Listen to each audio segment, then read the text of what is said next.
నమస్తే dear friends. నేను మీ రమేష్. గోరారాజాజీ గ్రాండ్ పాస్ ఇంగ్లీష్ గ్రామర్ క్లాస్కి స్వాగతం, సుస్వాగతం. డియర్ ఫ్రెండ్స్, మనము చాలా సులభమైన రీతిలో ఆంగ్ల వ్యాకరణం నేర్చుకుంటున్నాము.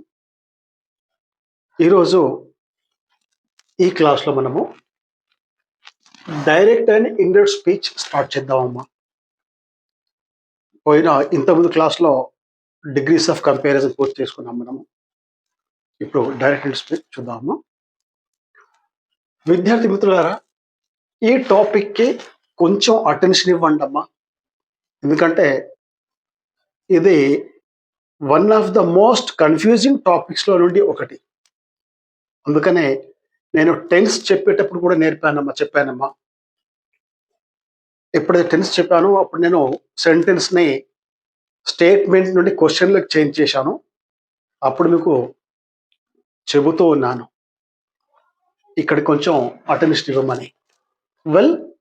అయినా మళ్ళీ మనం డీటెయిల్గా నేర్చుకుందాం. అసలు డైరెక్ట్ స్పీచ్ అంటే ఏంటి? ఇది ఇంట్రొడక్షన్ క్లాస్ అమ్మా. చూద్దాం మనము దీంట్లో ఏమి ఉందో.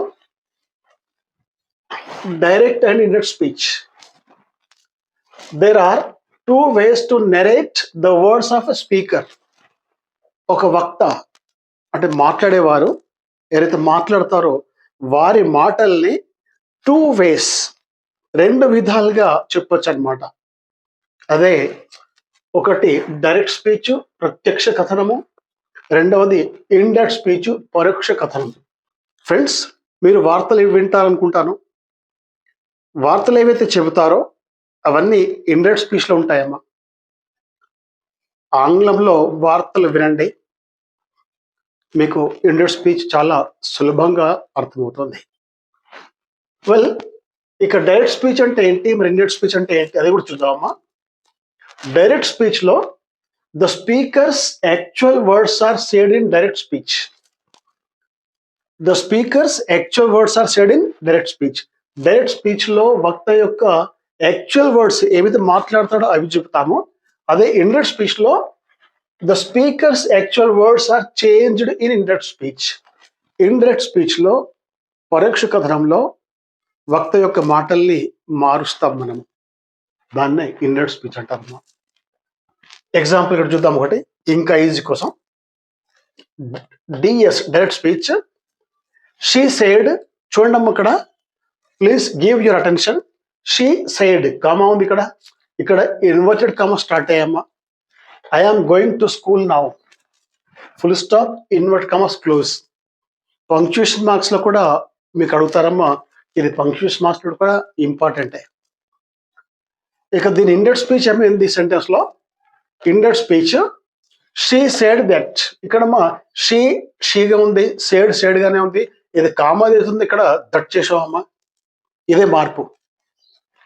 She was going to school then. Yes, I ఇక్కడ షీ అయింది, యామ్ వాజ్ అయింది. గోయింగ్ టు స్కూల్ సేమ్ ఉంది. మళ్ళీ ఇక్కడ నవ్ ఏదైతే ఇక్కడ దెన్ అయిందమ్మా. These are the changes. ఇవి మార్పులమ్మా. సో ఈ విధంగా డైరెక్ట్ స్పీచ్ నుండి ఇండైరెక్ట్ స్పీచ్ లోకి మారుతుంది. దీన్నే ఇండైరెక్ట్ స్పీచ్ అంటాం.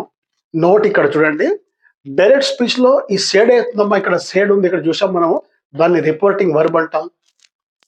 మళ్ళీ there is a comma after reporting verb. Reporting verb తర్వాత ఇప్పుడు కామా ఉందమ్మా, గుర్తుంచుకోండి. The speaker's actual words are in quotation marks.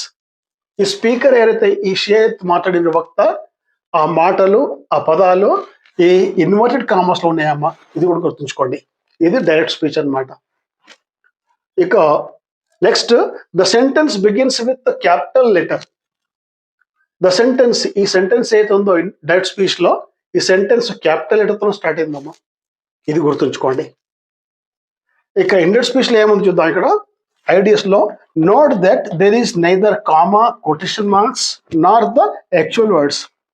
ఈ ఇండైరెక్ట్ స్పీచ్ లో కామా లేదు, ఇన్వర్ట్ కామాస్ లేవు, అలాగే ఈ యాక్చువల్ వర్డ్స్ ఐఆమ్ కానీ నవ్ కానీ ఈ వర్డ్స్ లేవు. ఇవి చేంజ్ అయ్యాయి. ఇది మాత్రం గుర్తుంచుకోండి. Now let's learn in detail.